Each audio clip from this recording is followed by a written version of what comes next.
It doesn't move. The image doesn't. You have to go back to the PowerPoint. And try to move now. You see it like it's okay. Okay, so today I'll therefore take you through women, brewing and urban professionalism in the 20th century Tabora. And when talking about Tabora, we mean an area in Western Tanzania that was at the center of the caravan route running from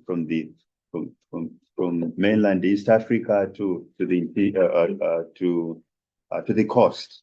And as you can see from the map, that Tabora was located at the junction of the central caravan route, and it was therefore Tabora at the center of trade, but also the center of culture, Swahili culture, Swahili technology, but also Swahili language.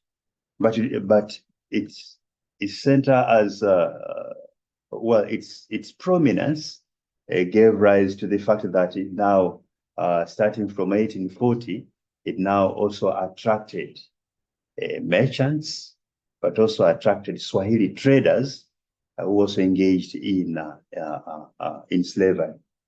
And the next image, this is the image of caravan porters who are now traveling all the way. Oh, you can see? And then unfortunately, I don't know how to, why does it work? Sorry.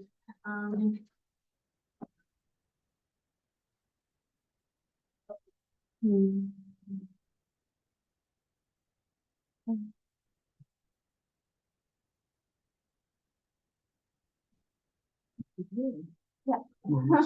It doesn't. You can try with go back here. Please. Let's use this one. Yes. Yes. It is working. You have to try again, Shah. Yeah. Great. And then you go back to Zoom. Yeah. Yeah. And then you do share. Share again. Yeah.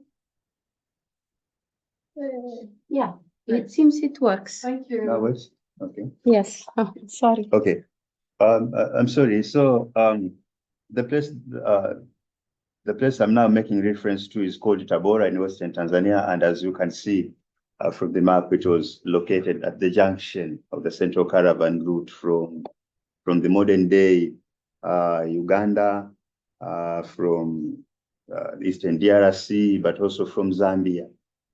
And it was also the center of that it also traders. It also attracted merchants from the East African coast, but also traders from mainland East Africa. And the next image is the image of caravan porters marching from the interior to the coast. And the distance, of course, from the interior to the coast took almost a month. And there were therefore centers along this caravan route where these caravan porters would also rest. It was therefore along these centers, including Tabora, where now women sold various items, including the locally made beer. And in 2021, the President of the United Republic of Tanzania ordered that this caravan route be studied and therefore a report be written with the recommendation on how best it could also be used as a tourism avenue. So as a historian, I was asked to work on that research, and I led a delegation for 1 month where we worked from Zanzibar to Ujiji in the interior, and tried to find out the existing evidence of the central caravan route. And this is now the evidence of the central caravan route in one of the villages, which was also used by these caravan porters. And this is also the next village in central Tanzania, showing the existence, the remaining evidence of the central caravan route that linked the coast as well as the interior. And this is therefore the image, another image of caravan porters carrying ivory to the coast. And where, as I have said, that the distance from the interior to the coast took almost a month or 6 weeks, depending on the route that they took. And in between, there were also centers where they could also take rest. And Tabora was also one of the largest centers where also now women sold various items, including our today's topic, beer. And this is also another image of Nyamwezi caravan porters in Zanzibar. And in Tabora, Tabora itself as also a center, as also a junction, is that all the settlements were now located near the central caravan route, so that they would also serve the passing caravans. And in this context now, slaves, merchants relying on slave labor, especially women, also produced various agricultural items in order to feed the passing caravans. And this is the image of 1908, showing the population distribution, but also showing farmlands located near the central caravan route, which later on then the railway was now constructed near the central caravan route. And the next this is now the next image of slaves, men and women, harvesting rice, which could also in fact be sold to the passing caravans. And this is also the image of women and men taking provisions to the passing caravans. And why beer? As I have said that, first of all, brewing was a women's specialty. But second, the locally made beer in Unyamwezi relied on agricultural produce. And the majority producers were women.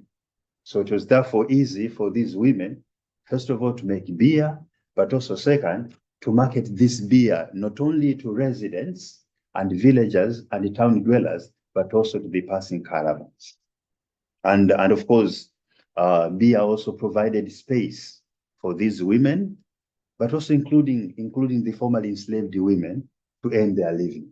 But it also provided what scholars have also argued, including my own supervisor, that it also offered a refuge from the throes of enslavement, and where women could also in fact brew beer in order not only to earn their living, but also to earn a social recognition in the society.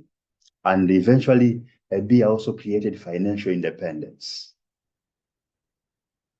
And this is therefore the next image showing the extent to which women were also engaged in agriculture, but also women also produced agricultural produce that also acted as a necessary raw material, that also acted as a necessary ingredient for the locally made beer.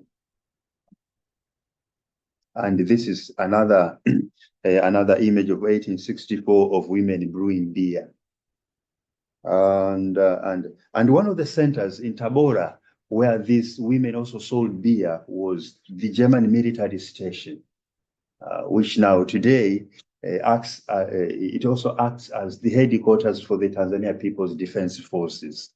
And perhaps for information, for those who are perhaps not cognizant of the history of Tanzania, is that during the First World War, especially in 1915 and 1916, the headquarters of German East Africa, the current State House, was bombed. And then the headquarters, the State House, was moved to this building, the building that you see in this image, because during the German colonial period, what used to be called German East Africa covered even the present day Rwanda and Burundi. So it was now moved to this building, and of course this building now acted as the center, not only the military station, but it also acted as the center for everyday life. This image, as you can see, people are now gathered close to this building, close to the German military station, and it was during these gatherings where women also sold beer, where also took their beer to this military station, and they also earned their living.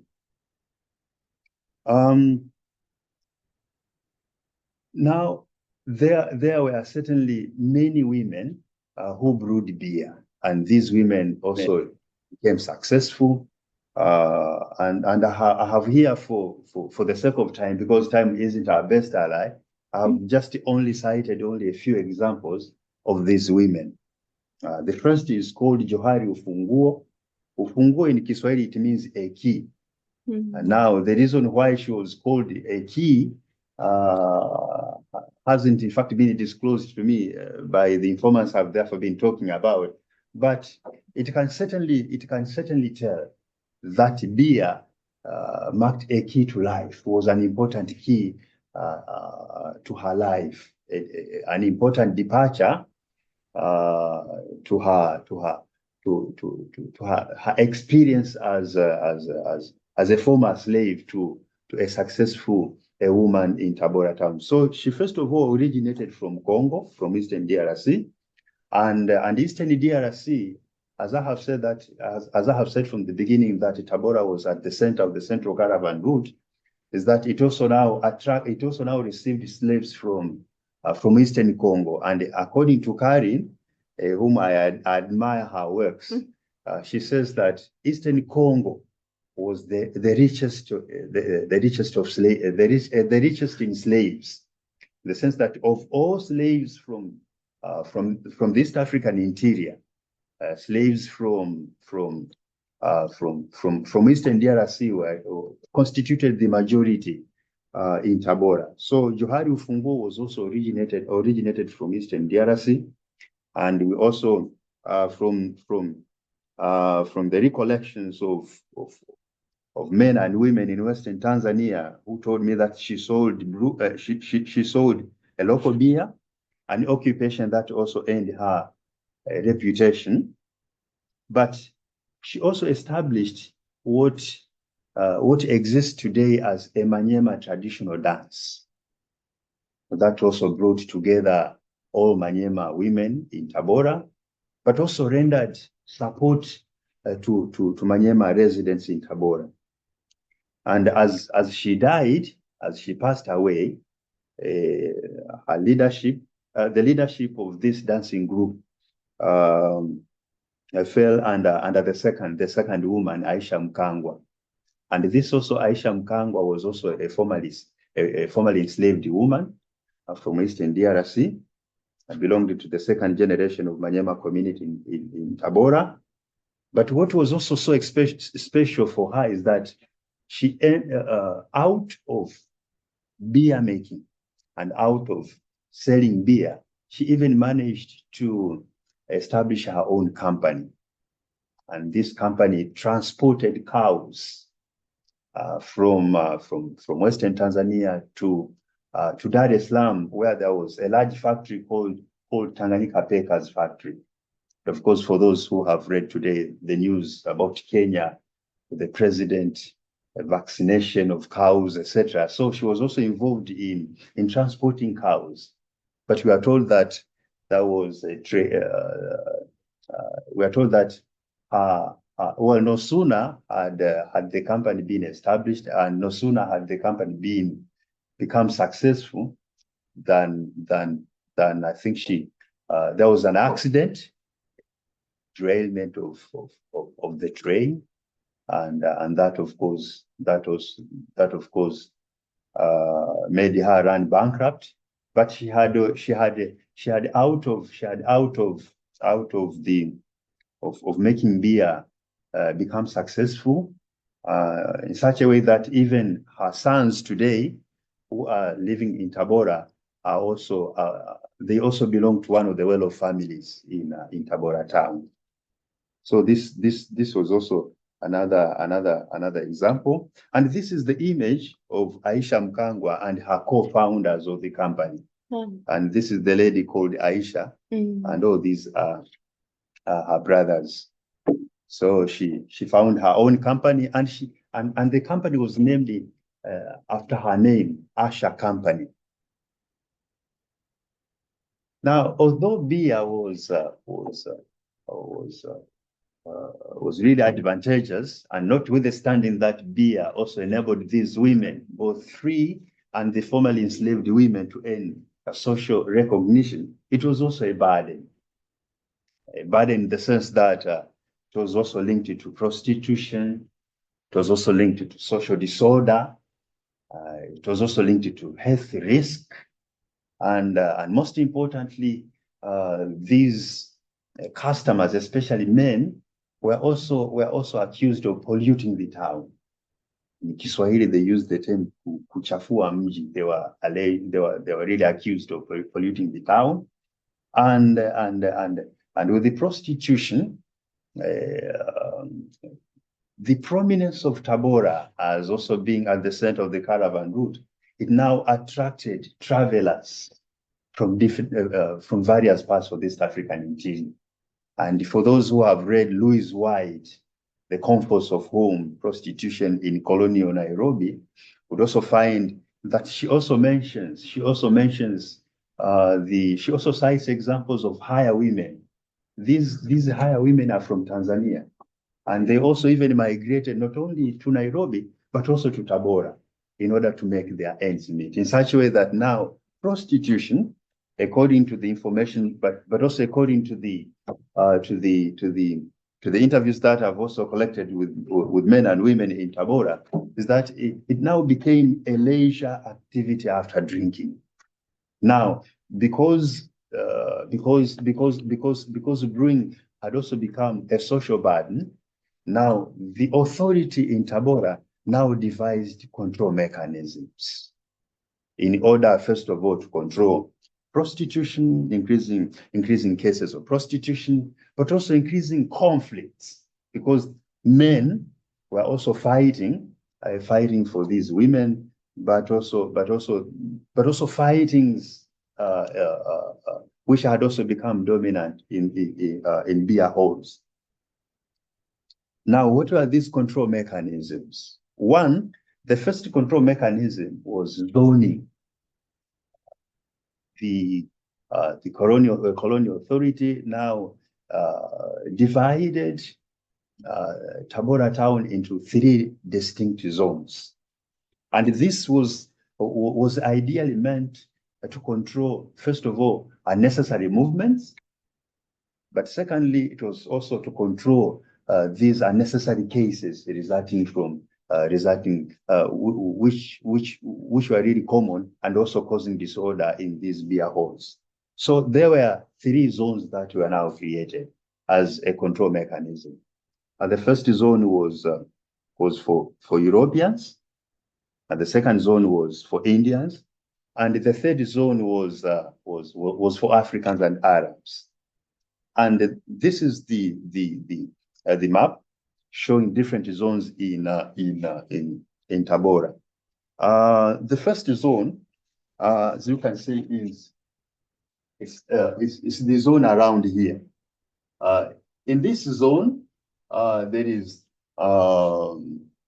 you see the Boma, the headquarters, the German military station, which was now like the state house, the headquarters for Western Province. And it was at this zone where the colonial administrators lived. So there was a hospital, there was a hockey field, a tennis court, a European hospital, a sport club, a provincial health office, a provincial office. So all the colonial administrators lived here. Now, in order to protect these people from unnecessary conflicts, from those people who are now marked as hooligans, those who are now attending these beer halls, they established a police station. And you just note here, it is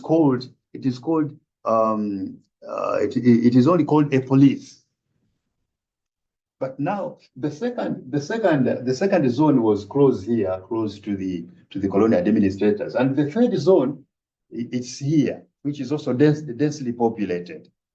And here, to the third zone, it was where an African social club was also located.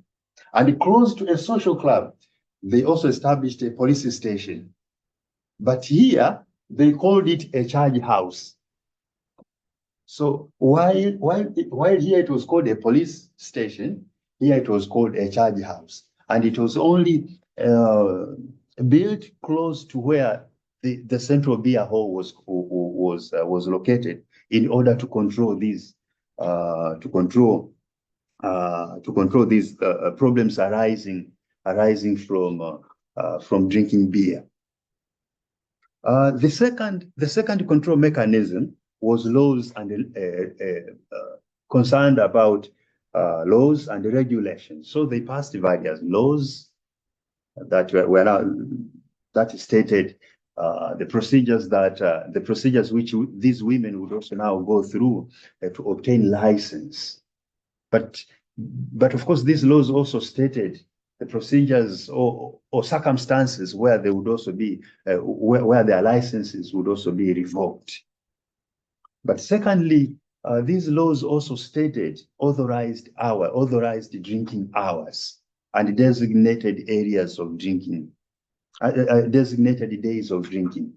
But there was also a use of siren to control drinking.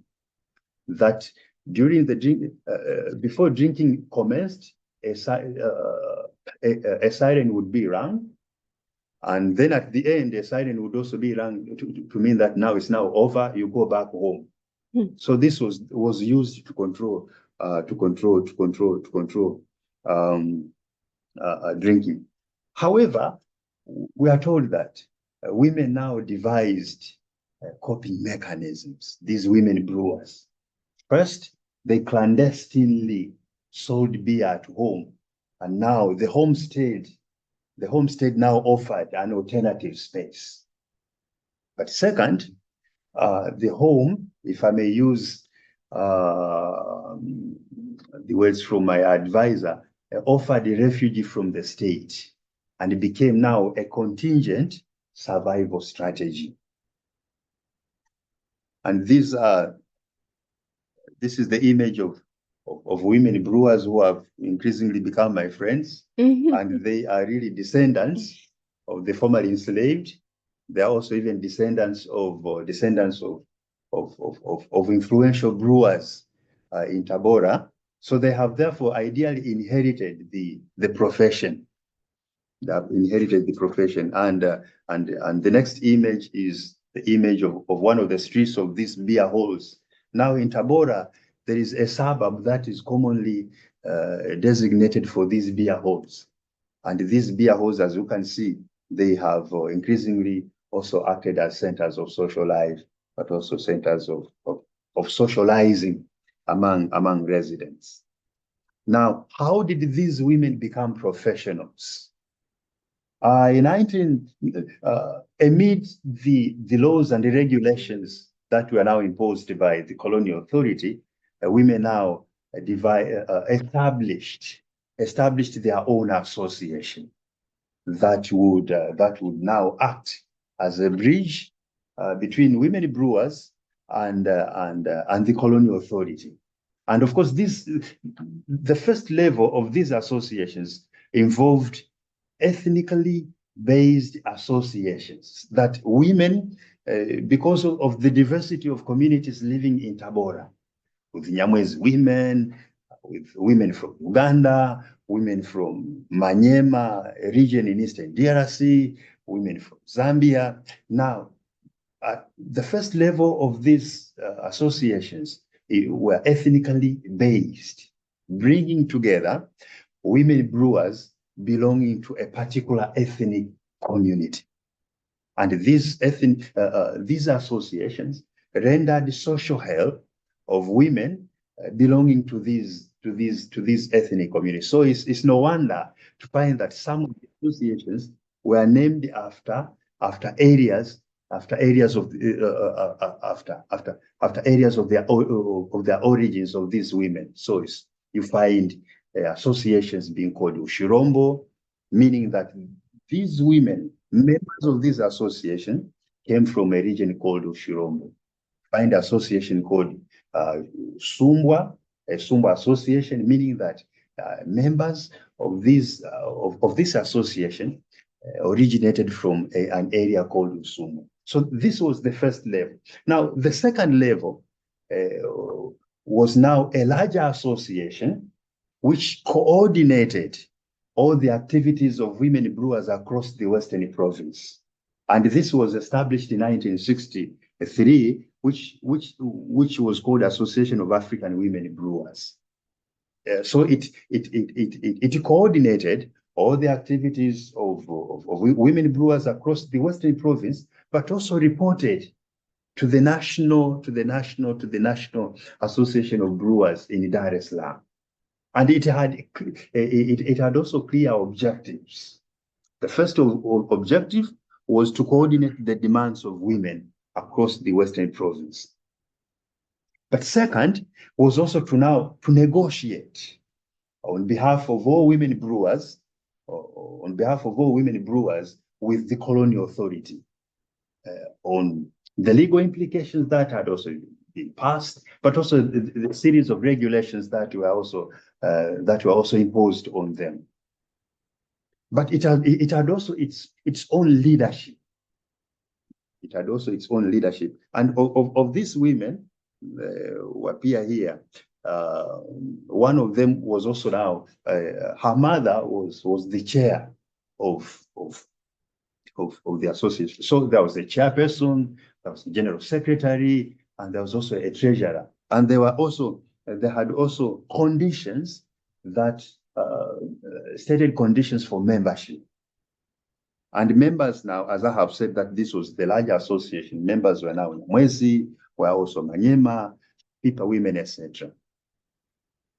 So for this, if I use the terms from Andriana Pritchard, that this association became a model of an affective community based on post-slavery enslavement, but it also became a model of an affective community in the sense that it now became an important force to reckon with the colonial authority. And therefore, based on the objective and based on the fact that it now became a model of an affective community, I qualify this to be called an association of professionals, women, that they had now moved from a level of a domestic workers, a level of homestays, to an association that was legally recognized, that had also a clearly stated agenda, but that also became an important force to reckon with the demands of women brewers across the Western province. And this is the next image that shows where used to be the headquarters of this association in Tabora town. Now, in 1950s, between 1950s and 1960s, with the wave of nationalism that gained momentum across East Africa, and of course in Africa in general, the headquarters of the Association of Women Brewers also became an affiliate of the leading political party, Tanganyika African National Union, which had also similar name with the Kenya African National Union, KANU, ZANU, etc. So it now became an affiliate of the leading political party, Tanganyika National African Union, and became one of the branches. And these women brewers sought membership and also became members of this political party. And now the discussion in these beer halls, but also the discussion in the headquarters, were now centered around the politics, centered around around nationalism and centered around the quest for majority rule in 1950s and 1960s Tanganyika. And in 1967, of course, after independence, Tanzania launched the so-called the Arusha Declaration. The declaration that was geared towards promoting people-centered development initiatives. The declaration that was centered, that was geared towards promoting socialism and self-reliance, but also nation building, in particular, people-centered development initiatives. And of course, the women brewers became also part and parcel of promoting these, of promoting people-centered development initiatives, in the sense that they also established their own, a collective store or a collective shop that sold various items, and of course they also distributed the dividends arising from that business. But of course, for Tanzania and of course across East Africa, the 1970s and 1980s were not good years, because these were now, they did now correspond with the economic crisis. We know the Iranian Revolution of 1979, but of course that consequently culminated in an oil shock, shortage of oil. But we also know the 1973 drought, a famine and drought.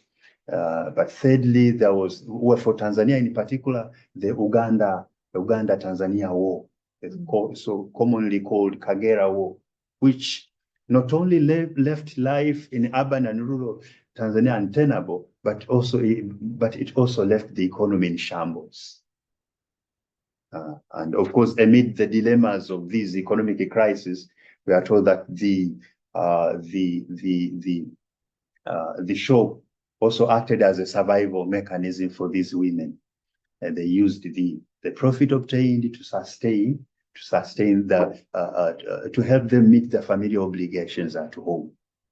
And then, unfortunately, towards the end of 1980s, as life increasingly became untenable in Tabora, these women told me that their collective store was vandalized and everything stolen, and they, of course, ran bankrupt. But of course, this did not diminish their courage of making beer. So they now relied on beer, making beer and selling beer in order to not only in order to not only meet their family obligations, but also in order to sustain themselves. And this is the image of the collective shop in Western Tanzania, which was used by these women, whom I call them professionals. Thank you so much.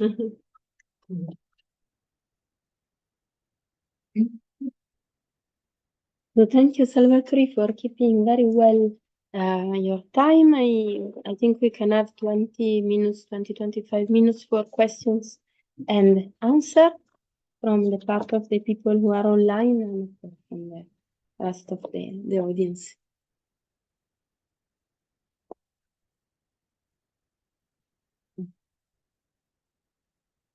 Okay, I start. Thank you so much for your presentation. Can you maybe tell us a little bit more about the sources which helped you build this history? Obviously, you drew a lot of material from oral sources, but I guess not only. So maybe if you can just give us a few ideas of what it's based on, your research. I suggest that you take 2-3 questions Okay. all together. The next one is Altair, who asked for. Hi. Good afternoon, everyone. First of all, I want to apologize because I really thought I could make it to Condorcet and be with you today, but I guess Wednesdays are a little bit too hectic with the kids, so sorry about that. Thank you very much for your very, very interesting presentation. I would like to know if you could maybe maybe it's something that I didn't get, but you're talking basically about how brewing beer was to be considered as a way to escape slavery. But we're talking about a period, I think, between the 30s and the 70s. So I'm not sure what kind of slavery you're talking about. But maybe this is something that I just misunderstood. And the second thing is, can you tell us a little bit more about like the social profile of these women brewers? Like, could any women become a brewer, or like, are there special paths to access this activity? And if they were, what would the other women do, like in the same area at the same time? For those who were not brewing beer, what would they do? Like, because you're talking about like the opportunities that brewing offers offer to to these women, but I'd like to maybe know a little bit more about what kind of opportunities are you talking about? Is this just like a way to earn money, but isn't there other way to earn money also? So yeah, so that would be the questions that I would have for you, and also the question of sources. I'm curious about that too. Thank you. Thank you very much, Altair. I will just let Domenico ask his question. I think we can stop there. Please, Domenico. Thank you, Elena, and thank you, Salvatore, for your paper and your presentation. And I would like to ask, first of all, a clarification also on sources, but I've seen that Anne already asked that. But I would like also Salvatore to tell a bit more about the pictures that he showed on, like, was it a private archive? Some picture that is also in the paper. I was really fascinated by that one, and if you can say a bit more about that. And two other things. The first one is I had the luck to speak with Salvatore before this presentation, and he correctly suggested me to elaborate a bit more on kinship and on the networks of kinship among women traders and women entrepreneurs. So I would like to ask him if through his paper and through his presentation can elaborate a bit more on how kinship relation can enrich an historical analysis on entrepreneurs. And the last question is about wealth accumulation. So I would like to know a bit more about the ways these women were able to accumulate wealth, in which way they accumulate wealth, and how was the transmission, how happened the transmission of wealth, if there was any. Thank you. And I noticed that Clara from the audience also wrote the question. She apologized because she's in the library. So sorry, but I will read this one last question. She said, my question was to the particularity of the development of those women association in Tabora and their slave origin. I was wondering if this was a particularity of Tabora, or if this was also happened in different places that have a large population living outside of their origin society. For example, seasons, plantation, etc. For example, in my research, I found women who earned a living selling self-made beer at sisal plantation. Is the question clear? Okay. So we can start from that. Okay. Thank you so much for the questions. Well, to begin with questions from Professor Anne about sources, which has also been raised by Domenico, is that I've been working on this topic for almost 3 years now. I first of all began working as a postdoc, and I'm also grateful to Elena and Karin for extending for suggesting that I also join this project. So I, first of all, developed interest in working on slavery as I was also working on my book, Slave Women. So as I was also now in the archives, I now came across documents about brewing, about how beer also became an important specialty for the formerly enslaved women, but also other women in Tabora. So I have throughout the 3 years that I've been working on this particular topic, read archival sources from the Tanzania National Archives. And of course, the documents are all about regulations pertaining women, pertaining brewing, licenses, conflicts arising from well, in these beer halls, the designated drinkings, but also designated hours of drinking. So they're really correspondence from the Tanzania National Archives.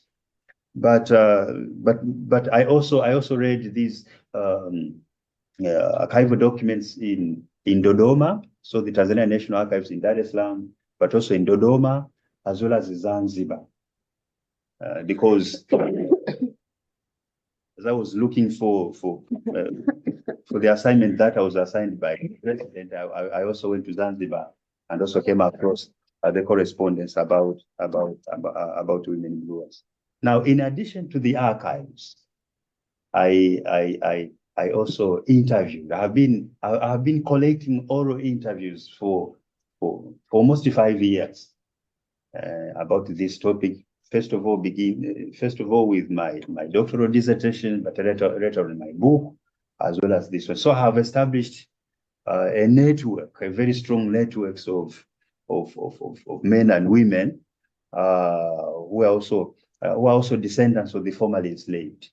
And perhaps a question might also be asked: okay, how did you come to know that these are descendants of the formerly enslaved?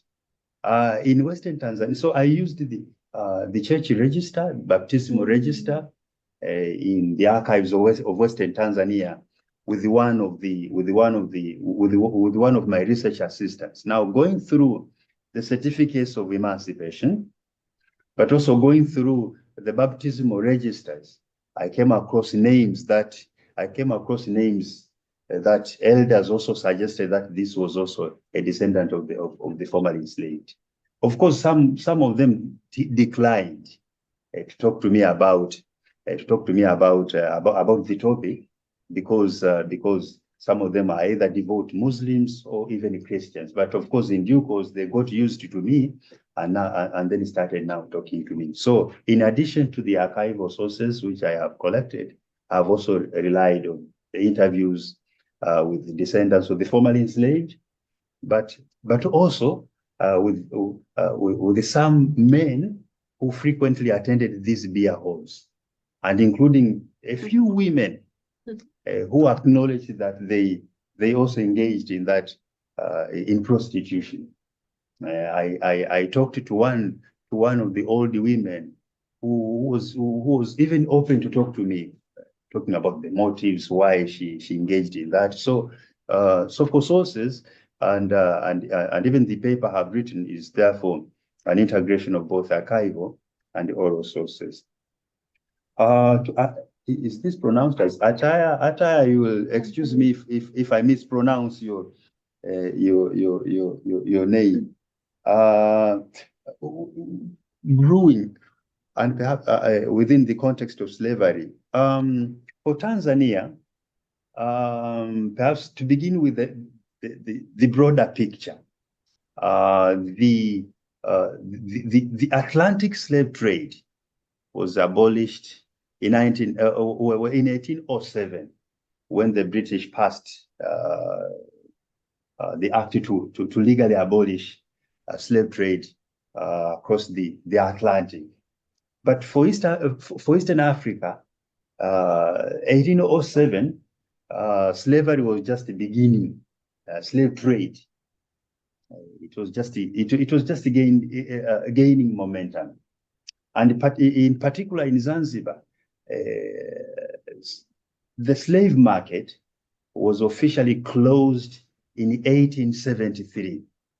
However, although the slave market was closed, and although the slave trade was declared illegal, that did not mark the end of slavery. So there are two terms here that we need to distinguish: trade in slaves and slavery. So slavery continued. It continued until June 1922, when the British colonial authority passed the so-called Involuntary Servitude Abolition Ordinance. And of course, the League of Nations also appointed a committee to investigate whether slavery had totally been abolished. And of course, the response from various areas of Tanganyika was that slavery still existed. So up to 1930s, there were still traces of slavery existing in Western Tanzania. And therefore, now what were other opportunities that were open to these formerly enslaved women and men to earn their living beyond enslavement? It is certainly that there were certainly opportunities that were open, and I have even addressed this in the paper, but perhaps in the interest of time, I'll just mention only a few. So in 1930s, in 1930, we all know that between 1929 and 1931, there was a Great Depression. So the economy was in bad shape, and these former slave owners were also in economic doldrums. So many of them went to rural areas, and therefore slavery was no longer sustaining. But secondly, urbanization. So in 1930s and 1940s, new towns were now emerging that challenged the position of Tabora. And therefore, men and women also migrated to these towns as migrant laborers in these towns, but they also even went to the coast, to the sites of plantations, where they could also be hired as contract laborers. So there were certainly other opportunities that were now opened to men and women beyond slavery. But thirdly, is that acknowledging a slave status in Tabora was really shameful to do so. And even today, talking about slavery is really something that people would not even wish to, because that reminds of the slave past. But also it's not good to acknowledge that I'm a descendant of a formerly enslaved, a formerly enslaved person. So what these women did, and I have also recorded a story of one of the slave women who had now to travel to longer distances, to distant villages where she was completely unknown. First of all, to get married. So many of them now found opportunities beyond Tabora because acknowledging descendants of the formerly enslaved, or acknowledging themselves as former slaves went hand in hand with the social stigma and social exclusion. So the opportunities were really open after 1960s that slave men and women also could therefore do in addition to brewing. So I have just chosen brewing as only a topic for discussion, but also a topic for this paper. But there were certainly other opportunities that were also open to them. For Domenico, sources have talked about kinship. For kinship, I'm really indebted to the work of Elizabeth McMahon, who has written about slave emancipation in Pemba, from honor to respectability. And I like the way she uses the term kinship. The kinship that we know is based on blood relations that we have. I have siblings, this and this. So the kinship that we know primarily is based on blood relations. But there are also circumstances where kinship transcends the limits of blood relations to now networked or fictive kinship. And I have therefore used this in the paper to show that these Manyema women, for instance, the Manyema dancing group, embodied a fictive kinship based on post-slavery experience. So it's also even it is also even possible for your topic, Domenico, to talk about these entrepreneurs in Ghana, how they also extended networks of support, but also networks of friendship based on their experiences in entrepreneurship. So you see how they support one another. It's only based on the circumstances that bound them together. And this, especially for anthropologists, follows under what anthropologists have therefore termed as fictive or rather networked kinship. With accumulation, transmission, yeah, of course, there were, as I have also even rightly pointed out in the paper, is that these women accumulated. They first of all began selling their beers from the home state at home because they had just a meager capital. But as they got customers, but as the capital, of course, increased, they now moved to the town. And of course, many of them also, of course, some of them now became successful entrepreneurs, became successful women brewers. They also took their children to schools. They also established companies. But of course, this does not in fact mean that brewing was an easy ride, and does not in fact mean that everyone now became successful. Others ran bankrupt. Others had also expectations unfulfilled, but of course, to a larger extent, it did also help the formerly enslaved women, but also women in general to eke up their living. Clara, development of women association, were there other, was it particular to Tabora? This was not. As I have said that there was associations that were ethnically based on ethnic identities, based on ethnic communities, but there were also other associations even beyond Tabora. And when I was also in the Tanzania National Archives, I also came across a document about women brewers in Moshi, in Kilimanjaro, which is also indicative that there are also certainly parts of Tanganyika that had also these other associations. And of course, the headquarters for these associations was also in Dar es Salaam, which implies that these associations were not were not in fact limited to Tabora. Thank you. Thank you so much. So we have a second round of questions, quite quick because otherwise we will run late. Please, first Eliud and then. Thank you very much, Nyanto, and that was very interesting. The question I have is on these fictive relations that you talk about. I don't know whether you are able to tell us what kind of communities were there.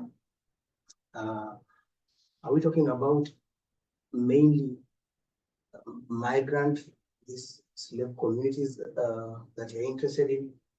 Or do we have communities that have long settled in this area? Do we have this so that we have a relationship between people who think they're indigenous and people who think they came from somewhere else? And so how does this relationship that people develop around alcohol brewing transcend these communal relations that people may have had? So I'm really interested in understanding how the community relations there evolved. Are we talking about predominantly ex-slaves, or are we talking about a significant section of communities that had settled there for some time? So And related to that is a question of social history of alcohol. So I understand alcohol to have been mainly something used for relaxation. It was not commercial, at least in the area that I'm interested in. Alcohol was brewed by women, as you put it. And interestingly, women were not supposed to take alcohol in the area that I come from until a certain age. So they would do it, but not take it. So it's mainly taken by men. So alcohol itself has a kind of social roles and mores and norms and taboos associated with it. So this alcohol as a product in itself, are you able to tell us its social history in this area? Is it something which comes Tabora from somewhere else in the area you're interested in? Or is it something that has a deeper history there? Something that has developed certain traditions and mores and norms around it as a product? Is this something you can comment on? Thank you very much. Thank you for the interesting presentation. I have two maybe short questions. One is, what was Nyerere Tan's attitude towards these brewers, especially after adopting African socialism in 1967? The relationship between development and beer drinking in the context of African socialism. And then the second question is the relationship that was there between beer brewing and what you termed prostitution as leisure. Using that language, don't you think you hide maybe a form of accumulation that was closely associated with beer drinking, sex work, which was not for leisure, but a form of accumulation? I'm asking that in the context of Zimbabwe, where it was very difficult to distinguish maybe the profit that were coming from beer brewing from the profit that were coming from prostitution. Okay, thank you.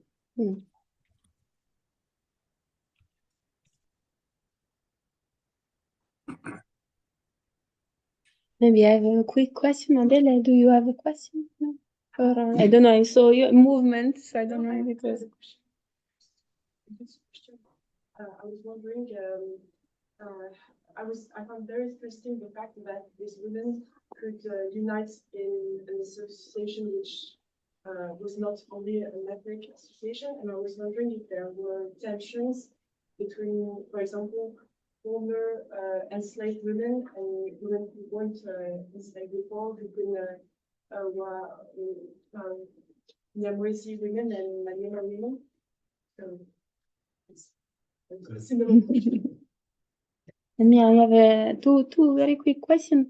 I mean, I see there was Mariam there, and there is a question from Daniel.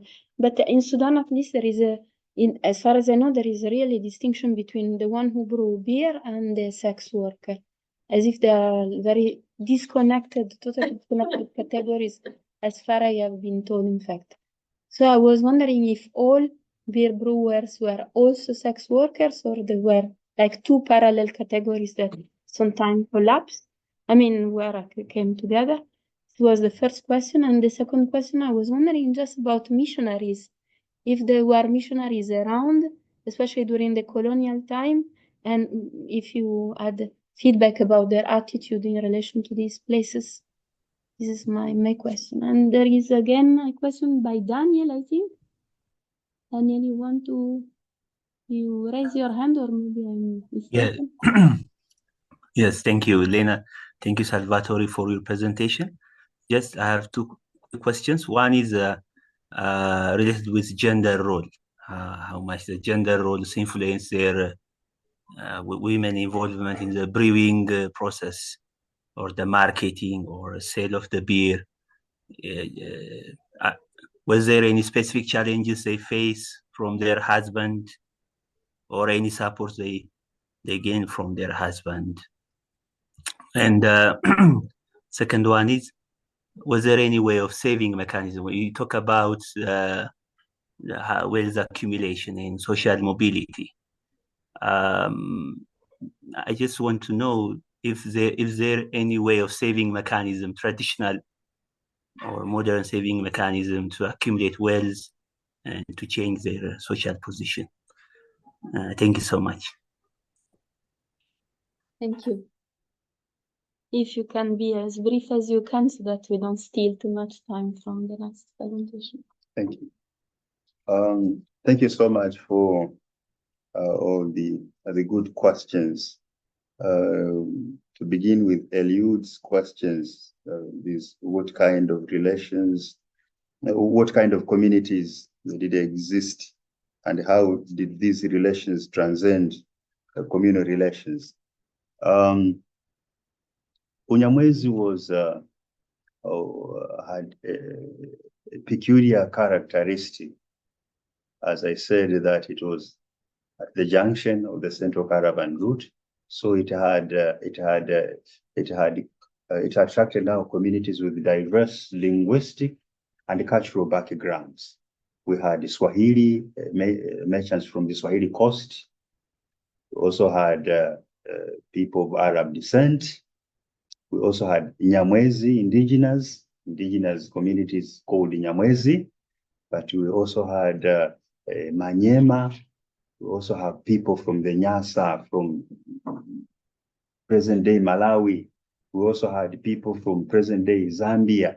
We also had people from present-day Rwanda, Burundi, and Uganda. So it's a region that is really distinctive in the sense that it's also diverse. But of course, in the interest of time, that all these communities, as a means of being integrated into the larger community, they also learned the Kinyamwezi language in order to be socially acceptable. But of course, this is not a part of this discussion, but I've also really argued in other papers and my book as well. But of course, now, how did they extend these fictive networks?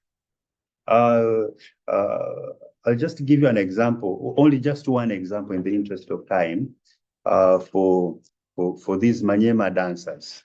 And I may use just an example for many African communities. For instance, if I go to the house or to the home of Eliud, I know Eliud has a family, has kids. And now the way he introduces me to his kids, he will say that this is also your father. Simply because Eliud and I are professors. We only meet in the office, but our friendship it goes even beyond. It goes even beyond the working environment. So if he comes to my home, I will tell my kids that this is also your father. Mm-hmm. And they'll just know that, okay, daddy, our paternal daddy has also arrived. Mm-hmm. So this also created, this was now the kinds of networks that were now created by this Manyema women dancing group. As I said, that they also rendered social help to the families that were now in need of help. And of course, the children as well as members also were now linked together by not only the dance but also the post-slavery life in Tabora. So there are certainly many examples that we could also cite, but I think in the interest of time, let me just be stop here. But of course, we can also even discuss more after the discussion. Now, the social history of alcohol. I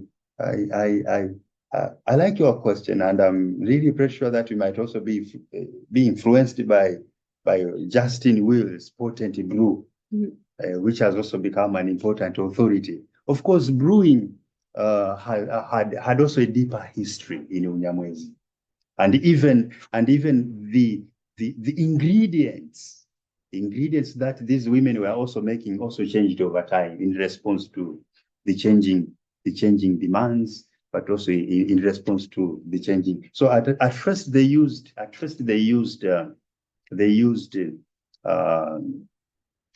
cereal, they used agricultural produce, particularly corn and other cereal crops.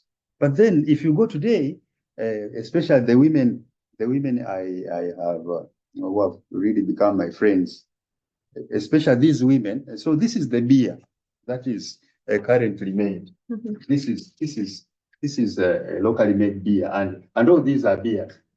So whenever I go, I buy everything. I always buy for them as also part of being socially integrated. So now this is not made up of cereals. It's now made up of honey. Yeah, it's made up of honey. So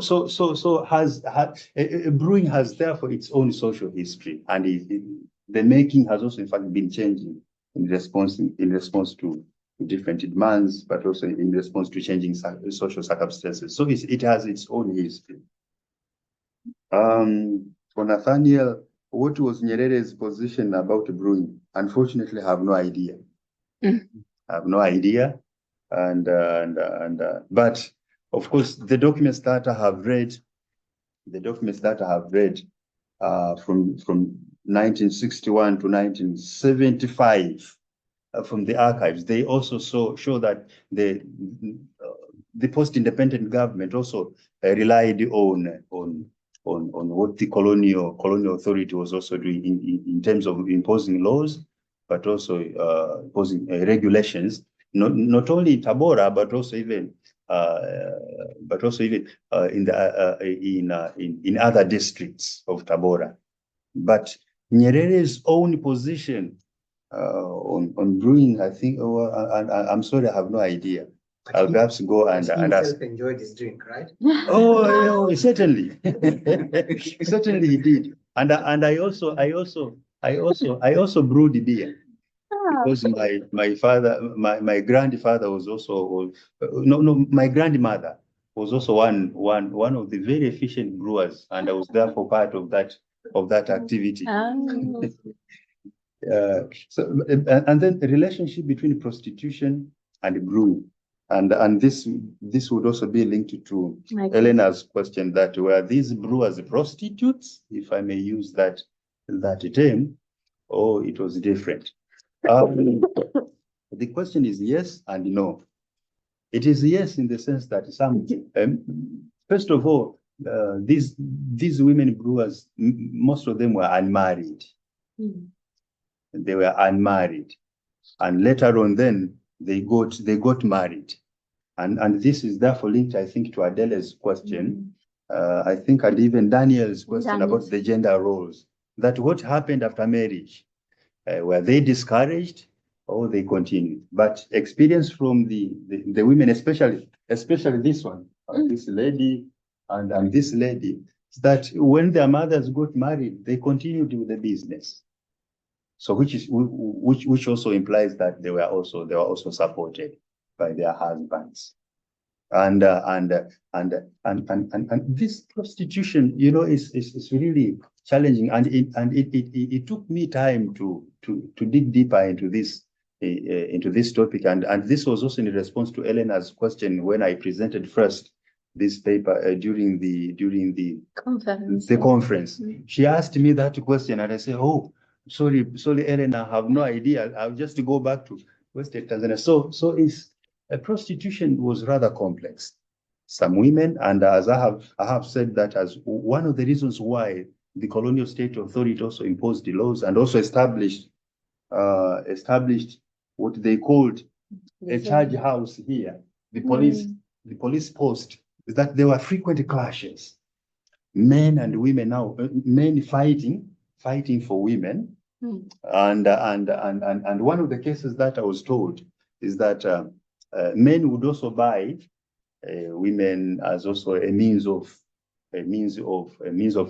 enticing them, but there were even cases where these women would drink beers of two different men, and then conflict also arose. So some women brewers were also tempted to do so, but others were not even women brewers.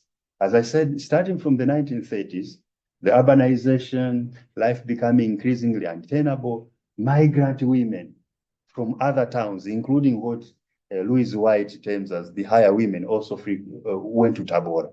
And for them, the prostitution was also one of the means of earning their living. And I have used the term in the substantive paper that they went to Tabora seeking for green pastures, of which now to them, what constituted a green pasture was also that activity. So it was rather complex, and I have even talked to some women who openly stated, but I've even talked to men who frequently attended these beer halls, and have even asked them, okay, why were you doing this? And they have always been responding that, this was a leisure activity after drinking. So it's really complicated, but of course, brewing was also a means of accumulating capital. And this is also therefore subject to debate, subject to interpretation. For these migrant women, they considered these beer halls as also a means of accumulating capital, but also a means of earning their living, but also a means of seeking what they called green pastures. Adele, Women Unite and tensions. Of course, tensions did arise. And the tensions that arose is that in the African Social Club here, which was called Kachoma, now the colonial authority offered each women brewer a section where she could sell her beer. And these sections were now paid. They had now to pay rent, but they also had to renew license. Now, jealousy. Some women also became jealousy of others because they were getting more customers than others, and then tensions also arose, and also fighting. And as also a coping mechanism is that some women also left this. They left this beer hall, which was very, very famous. They left beer hall, and they also sought other avenues or other beer halls that where they could also engage, where they could also keep on selling their beer, and even others went to the extent of selling their own beers at home, because they had even earned names for themselves. They had become famous. It's like my grandmother had really become famous in such a way that whenever she brewed beer, everyone knew that, okay, today there is beer, and everyone came. So as a coping mechanism, some of them left this beer hall, which was very famous, the Kachoma beer hall, which of course still exists today, but it's now it's now at the heart of the market. Very quickly, because quickly. Now, missionaries and attitude of missionaries, where missionaries present in Tabora. Now, the diversity of communities living in Tabora also applied to the diversity of religious institutions. So Tabora also attracted religious institutions. First of all, the Catholics, the white fathers, the white sisters, but it also attracted Anglican missionaries of the London Missionary Society and Church Missionary Society. Again, the region also attracted the Moravians from Henwood, Germany, as well as the Swedish Free Missionaries. So it also attracted a diverse religious institution. Now, your question as how they thought about brewing, I think this I'll take this as a challenge. Next seminar. Next seminar. Thank you. And modern ways of saving for Daniel. It's a good question. Now, beyond the association, that also distributed dividends. I have really no idea, but I think I'll go back and talk to these women, trying to see the extent to which they saved the money that they accumulated, that now became sufficient enough for them to become successful. But it's really a very good question. I also take it as a challenge for me to to dig deeper into this topic. Thank you. Thank you. Nathaniel, do you want to sit You can close the Zoom if you want. Yeah, so thank you so much for all the questions and comments for members who have virtually also attended, but also for your participation and for questions and comments. Thank you so much. Thank you.